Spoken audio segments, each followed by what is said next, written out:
자, 3일 연속 때리기입니다. 누가 뭘 3일 연속 때렸냐?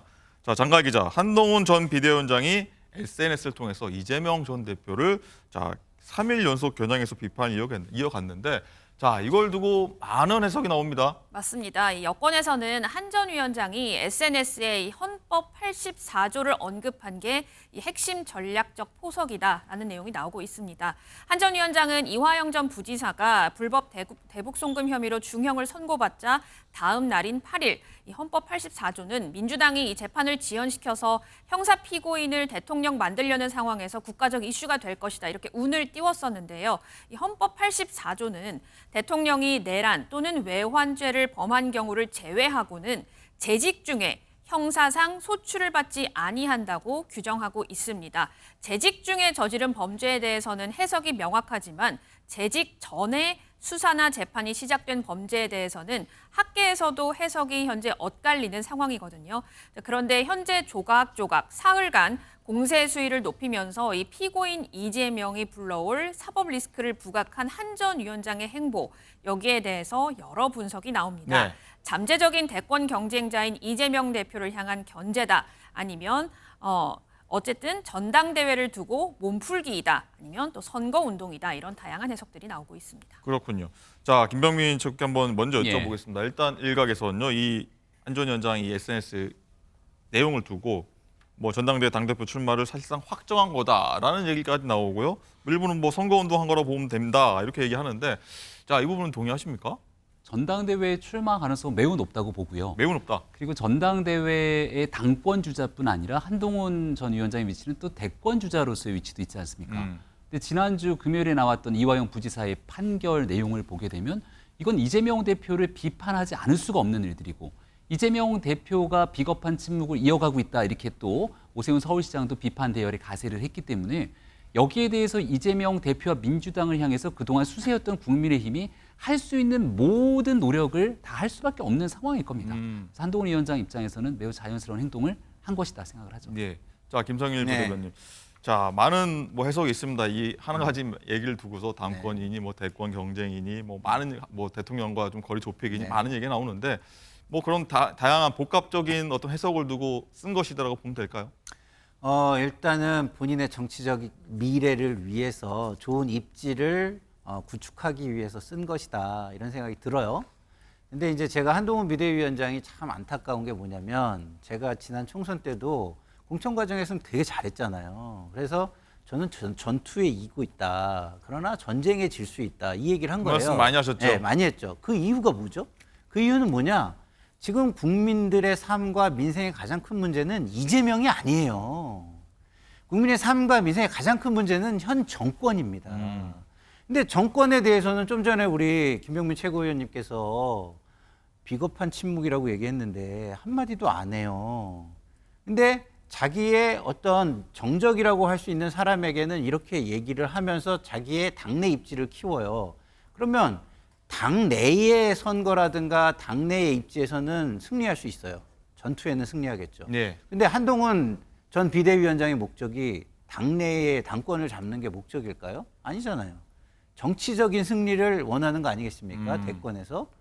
근데 중도층이 볼 때는 굉장히 좀 전에 쓰신 표현 그대로 제가 인용을 하면 비겁한 침묵을 하고 있는 거죠. 어허. 국가권익위가 김건희 여사에 대해서 내린 결정 이런 거 한마디도 안 해요.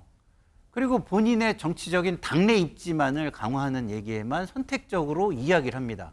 이게 과연 한동훈 비대위원장이 전쟁에서 이길 수 있는 전략일까요? 저는 좀 우려스럽다는 생각이 듭니다.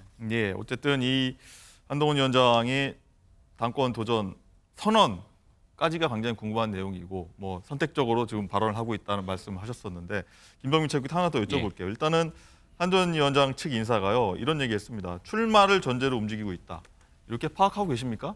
들은 얘기 어떻습니까? 이제 시간이 얼마 남지가 않았습니다. 전당대회가 7월 말에 이 파리 올림픽 전에 치러지게 되기 때문에 7월 25일인가요? 7월 23일, 25일 아마 예. 그 언저리일 겁니다. 그 실질적인 전당대회 캠페인이 진행되는 게 꼭 한 달 정도의 시간이 소요되거든요. 이제 다음 주면은 후보자 등록 공고 등이 나오게 될 테니까 아마 금주 주말에서 다음 주 정도가 되면 한동훈 위원장 스스로가 이 전당대회에 출마하게 된다면 어떤 명분과 의지를 갖고 출마하게 될 것인지 그 내용들을 아마 얘기하게 될 것이고 조금 전에 김상일 평론가께서 이제 한동훈 위원장 또 국민의힘이 선택적으로 비겁한 침묵 얘기를 하셨습니다만 이재명 대표는 본인의 문제입니다. 이재명 대표를 두고 오세훈 서울시장 등이 비겁한 침묵이라고 얘기했던 건 이화영 부지사의 재판 결과는 결국은 이재명 대표와 같이 맞물려 있는 것이고 그 당시 인사권자가 이재명 대표였던 겁니다. 경기지사. 그리고 김성태 회장과의 통화 내용에서 처음에는 쌍방울과의 인연은 내의 하나 사입은 것밖에 없다고 얘기했지만 본인이 처음에 검찰의 신작 소설이라고 얘기를 했거든요.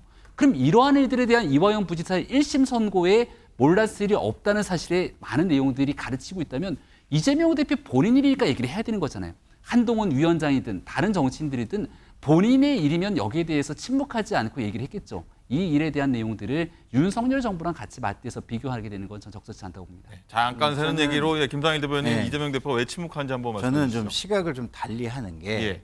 지금 말씀대로 상황 자체가 달라요. 자기 문제냐 아니냐 그리고 같은 것도 있어요. 같은 건 뭐냐면 공적인 문제냐 아니냐예요. 모든 게 공적인 문제입니다. 국민은 공적인 문제에 대해서는 발언을 해야죠. 책임 있는 발언을. 그렇기 때문에 두 분 다 비겁하다고 볼 수는 있습니다만 이재명 대표의 상황은 오히려 자기의 문제이고 특수한 상황이다라는 부분을 저는 좀 말씀드리고 싶은 게 재판 중이잖아요. 재판 중에 거기에 이해를 다투는 유무죄를 다투는 사람이 자기의 어떤 방어를 위해서 방어권을 위해서 전략적인 침묵을 할 수도 있고 발언을 할 수도 있고 그거는 너무 당연한 거예요. 재판에 악영향을 끼칠 수 그렇죠. 있으니. 예. 그렇기 때문에 만약에 그러면 한동훈 비대위원장이 재판 중이라면은 자기 문제에 대해서 발언을 했을까요? 저는 뭐 자기 유리한 발언은 했겠지만 그렇지 않은 상황에서는 침묵했을 거라고 저는 보기 때문에 네. 뭐 하시는 말씀이 공인이라면 다 선택적으로 하고 비겁한 침묵을 해서는 안 된다는 동의하지만 이재명 대표만을 지금 자기 문제니까 비겁한 침묵이라고 얘기하는 거는 좀 예. 다른 시각도 있을 수 있다라는 말씀을 예, 드립니다. 알겠습니다. 자, 김병민 최고께 하나 더 질문 예. 드릴게요. 일단은 오늘 보도 내용 보면은 한 전 위원장이 현역 의원들을 이제 이번 주부터 폭넓게 만날 거라고 하는데 그러면 이제 전당대회 앞두고 이제 표 관리, 뭐 새 과시하는 그런 측면도 있다고 봐야 될까요? 이 내용은? 전당대회로 나가겠다고 마음을 먹었으면 당연히 해야 되는 게 현역 의원들, 원외위원장들 그리고 지역에서 가장 기초적으로 역할하게 되는 기초광역의회 의원들 이런 사람들을 많이 든든한 동지로 만드는 건 정치 기본이겠죠. 동지를 만든다. 그런데 한동훈 위원장의 현재 상황에서 원외위원장들 중에 상당수가 이렇게 한동훈 위원장이 새로운 정치 변화를 가져갔으면 좋겠다 갈망하는 분들이 꽤 있는 것 같습니다. 이유는 이번 선거에 참패했는데 이유는 수도권과 중도층, 청년층의 민심을 잃어버렸다는 거잖아요. 여기에 대한 새로운 변화를 가져올 수 있지 않겠냐는 게 선거에 낙선됐던 사람들의 일부 목소리인 것 같고 반면에 원내로 들어가게 되면 이런 어려웠던 상황에도 불구하고 국회에 진입하신 분들입니다. 그러면 한동훈 위원장의 새로운 변화 기치에 선뜻 동의하지 못하는 사람들이 많이 있을 거거든요. 그래서 원내에 있는 사람들을 얼만큼 아군으로 또 같은 편으로 확보해낼 수 있는지 여부에 따라서 당대표가 되는 길은 그렇게 어렵지 않은 것 같거든요. 문제는 당대표가 되고 나서 이 원내를 끌어당기고 얼만큼 일사불란하게 움직이냐의 리더십의 핵심인데 그 이유를 보게 된다면 원내 생각이 다른 원내 의원들을 든든하게 확보하는 게 한동훈 위원장에게는 제일 중요한 과제일 겁니다. 그런데 본인이 비대위원 체제 하에서 어쨌든 공천이 이루어져서 당선된 분들 아니겠습니까? 원내에서는. 그럼 많이 좀 지지층이 있다고 봐야 되지 않나요? 원래 선거에서 당선된 사람들은 다 내가 잘나서 당선됐다고 생각을 그런가요? 하지 다른 사람의 도움들을 그렇게 고민할까 싶은데요. 네. 한동훈 위원장이 비대위원장으로 오게 됐더니 급박하게 왔습니다. 어느 정도가 다 정리조정된 상태에서 왔기 때문에 한동훈 위원장이 체계적으로 이 사람 저 사람을 내 사람으로 아군 확보한 다음에 선거를 치렀다고 보기는 어렵고 그러니까 원내에 진입한 사람 중에 한동훈 위원장이 최측근이다 이렇게 볼 수 있는 사람이 결국 장동혁 의원 등 네. 소수에 꼽히는 거 아니겠습니까? 신한계 의원 알겠습니다. 어쨌든 이 출마를 전제로 뭐 지도 체제가 관건이다라고 하는 게 한동훈 의원 측 인사들이 좀 흘러나오는 얘기인데 장가 기자 일단은 오늘 전대를과 지도 체제 개편안 발표를 어제 하려고 했는데 오늘로 좀 늦췄지 않습니까? 지금 현재 정리가 어떻게 돼가고 있는 겁니까? 조금 전에요. 이 당원당규 개정특위가 발표를 했습니다. 네. 뭐라고 발표를 했냐면 이 당대표 선출과 관련해서 현재 당심 100%를 뭐 당원 7 일반 3으로 할 것이냐, 당원 8 일반 2로 할 것이냐 계속 특위에서도 의견이 분분했다고 합니다. 네. 그래서 이 모두를 이 두 안을 모두 비대위에 올리는 것으로 어. 결정을 했습니다. 사실 이게 특위에서 결정이 날 줄 알았는데 예. 특위에서는 이 짧게 활동하는 특위가 이를 결정하기보다는 새 지도부에서 좀 심도 있게 논의를 해서 결정을 하는 것이 좀 타당하다는 다수 의견에 따라서 개정안을 특위에서 내지는 않았다고 했고요. 네. 또 하나 이 당권과 대권 분리와 관련해서도 이 선출직 당직자가 이 대통령 후보 경선에 출마할 경우 1년 6개월 전에 당직에서 사퇴해야 한다는 규정 그대로 유지하기로 결정했습니다. 그대로 유지하기로 했다. 민주당은 그 부분을 개정했는데 국민의힘은 일단 그대로 가는군요. 알겠습니다. 김상일 대변인, 네. 일단은 그리고요. 황우여 비대위원장이 이제 승계형 지도체제 꺼내들고 나섰는데 네. 이 부분을 어떻게 보면은 관철하지 못했다는 시각이 있는데 이게 이유가 뭘까요? 의미하는 바는 뭘까요? 아니 뭐 본인은 뭐 어떤 안정성이라는 어떤 측면을 중요하게 생각해서 연속성이라는 측면을 중요하게 생각해서 아이디어를 내신 건데 네.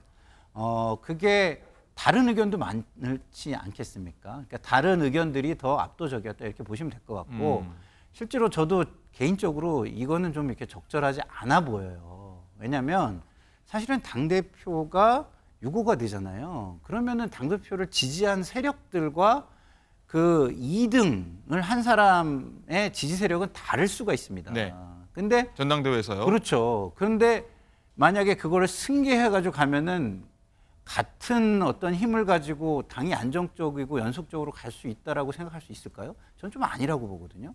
정파가 바뀌는 거예요. 이 승계형 지도체제란 말이 왜 나왔을까요? 승계형 지도체제가 모르는 분이 계실 것 지난번 같아요. 이제 이준석 그 대표가 물러나게 되면서 단일 지도체제니까 이거를 어떻게 뭐랄까 해산을 할 것이며 그리고 새롭게 비대위를 어떻게 꾸밀 것이며 이런 게 다 문제가 됐잖아요. 네. 다 문제가 됐으니까 그런 게 없이 그런 논란 없이 당이 좀 안정적으로 지도부가 그 다음 단계로 넘어갔으면 좋겠다. 이런 충정에서 나온 저는 아이디어라고 보는데 네.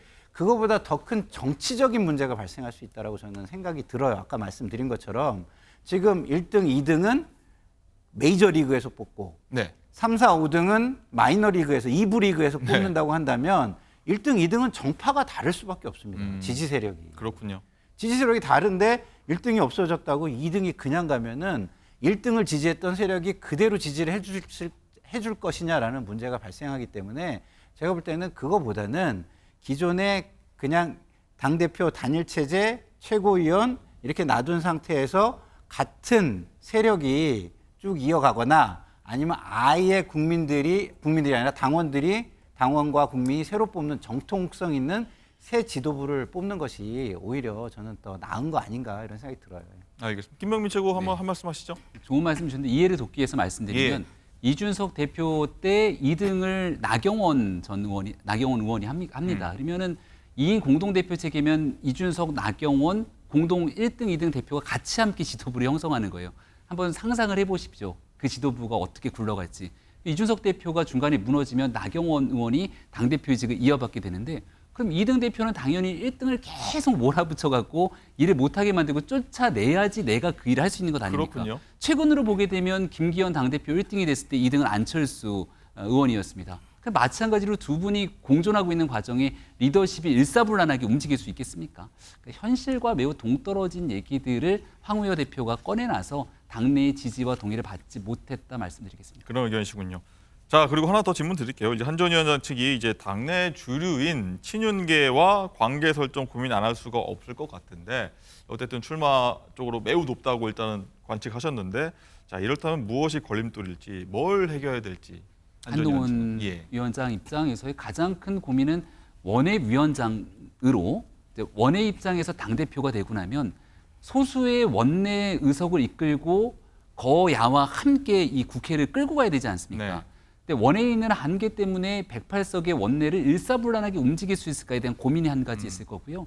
두 번째는 집권당이기 때문에 또 정부와 손발을 맞춰서 움직여야 되는데 윤석열 정부의 낮은 지지도를 극복하기 위해서는 한동훈 위원장의 새롭고 참신한 정치를 보여줘야 되거든요. 네. 이 모든 게 다 모순적으로 그 하나의 목적과 방향으로 나아가기에는 어려운 과제들을 안고 있는 것이죠. 제일 먼저 풀어야 될 건 일단 용산 대통령실과의 관계일 거라고 보는데요. 예. 세간의 사람들이 걱정하고 있는 것처럼 한동훈 위원장이 당대표 되고 나면 대통령실과 집권당이 더 거리가 멀어지는 것 아니냐 이런 우려가 있을 텐데 이걸 불식시키기 위한 노력 첫 번째. 그 다음은 적은 소수 의석을 갖고 있는 정당이지만 민주당이 몰아붙이고 있는 이 국회 무기력한 국민의힘의 상황을 어떤 좀 창조적인 아이디어로 그 판을 좀 바꿀 수 있는 새로운 어젠다 세팅이 가능할 것인가. 이 두 가지가 한동훈 위원장의 머리를 가장 복잡하게 하고 있지 않을까 싶습니다. 그렇군요. 자, 김상일 대변인께 네. 하나 더 여쭤보겠습니다. 상대방 당 네. 입장에서 어떻게 바라보시는지. 이 현 전 위원장이 등판하면 뭐 원내 원외 거론되고 있는 유력한 당권 주자들 많지 않습니까? 네. 자, 출마하지 않을 수도 있다. 어떤 룰에 따라서 네. 연동돼 있다. 이런 네. 말도 나오고요. 어떻게 봐야 됩니까? 당연히 그 출마를 하는 사람은 가능성이 되게 중요하지 않겠습니까? 계란으로 바위를 때린다는 상황에서 그 상황에서 누가 출마를 하겠습니까? 그거는 자기의 에너지와 자원을 낭비하는 거예요. 어대 한이기 때문에. 그렇죠. 그렇기 때문에 이 룰이 지금 선거 룰이 어떻게 되느냐에 따라서 당연히 영향을 받게 될 것이고 네. 그 룰 그 전제 하에서 한동훈 비대위원장의 또 등판이 큰 변수가 될 거는 너무 당연하다고 보는데요. 예. 한동훈 비대위원장의 출마는요, 두 가지 큰 저는 과제가 있다고 봐요. 하나는 원외 당대표의 한계입니다. 지금 말씀해 주셨잖아요. 네. 원외 당대표의 한계가 있기 때문에 당원들의 지지가 절대적이어야 되고 그리고 나아가서는 최고위 내에서의 지지가 절대적이어야 돼요. 근데 당원과 최고위가 만약에 대통령의 눈치를 보면서 지지가 없다면 당을 끌고 나가기가 굉장히 어렵습니다. 이게 1번이고요. 두 번째는 정치를 해나가는 데 있어서 국민의 지지를 받아야 됩니다. 그러니까 국민의 지지를 받으려면 대통령과의 관계가 또 되게 중요하잖아요. 예. 차별화를 할 것이냐, 같이 갈 것이냐. 같이 가면은 또 윤석열 아바타 이야기가 나올 것이고, 차별을 하려고 그러면은 그 부분에 대해서는 시간이 너무 길기도 하고, 국민의 지지를 끌어내려면 정치적인 서사가 있어야 되는데, 아직까지는 기대만 있지 정치적 서사는 하나도 만들어 놓은 것이 없는 거예요. 그래서 저는 이번에 그래서 안 나와야 된다고 제가 생각하는 게, 이번에 안 나오면 다른 정치인들과 다르게 욕심보다는 국민과 상식을 존중하는 사람이 되는 거예요. 그렇지 않습니까? 이재명 당대표가 나왔을 때 얼마나 우리가 그걸 비판했습니까? 특히 국민의힘에서 이재호 그 원로 정치인께서 말씀하셨잖아요. 자기 동생이라면 이번에는 말리겠다. 저는 똑같은 심정이에요. 이게 굉장히 큰 과제고 극복하기가 쉽지 않은 과제다. 딜레마이자 숙제네요. 그렇죠. 알겠습니다. 자, 두 분 말씀 여기까지 듣겠습니다. 감사합니다. 감사합니다.